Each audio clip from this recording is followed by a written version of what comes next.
हरे कृष्णा, हर इंसान कर्म कर रहा है, लेकिन कर्म 3 प्रकार का है। देखिए आप किस श्रेणी में आते हैं? नियतम संग्रहीतम अराग द्वेषतः कृतम अफल प्रेप्सुना कर्म यत सात्विकम उच्यते। सात्विक कर्म को समझने के लिए यह ध्यान दीजिए कि यह कर्म अपने वर्ण और आश्रम के अनुसार ही किया जाता है, जिसे शास्त्रों में अनुमोदन किया है। इसका अर्थ यह हुआ कि व्यक्ति अपना नित्य कर्म तो करता है, पर वह बिना खुद का लाभ हानि या इंद्रिय तृप्ति की इच्छा किए बिना करता है। तो ऐसे कर्म को ही सात्विक कर्म कहा गया है और यह वास्तव में अत्यंत ऊंची आध्यात्मिक अवस्था है। यदि तो कामे पिशुना कर्म सहंकार वा पुनः क्रियते बहुलायाश्याम तद राजस्यम उदाहितम।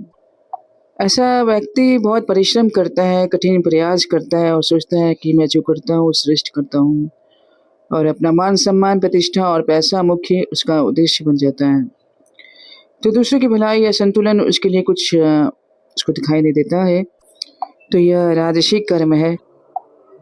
शास्त्र के अनुसार हमें अपने कर्म के अनुसार जीवन में निश्चित स्तर पर धन, पत्नी, घर, नौकरी मिलता है।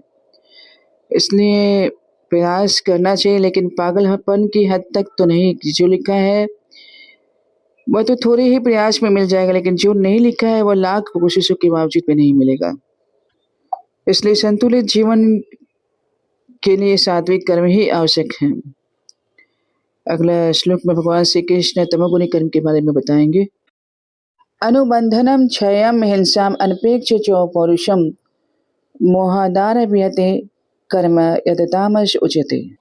भगवान श्री कृष्ण बताते हैं कि तमोगुण में किया गया कर्म जो कि शास्त्रीय आदेशों की अवहेलना करता है, भावी बंधन या परिणाम की परवाह नहीं करता है, हिंसा और दूसरों को दुख पहुंचाने के लिए ही होता है उसका कर्म।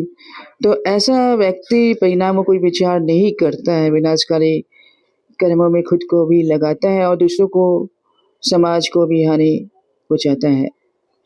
तो सोचिए इससे कितने जीवों की हानि होगी, कितनी हिंसा बढ़ेगी, समय और धन व्यर्थ होगा और लोग निंदा, तिरस्कार और अपमान करेंगे।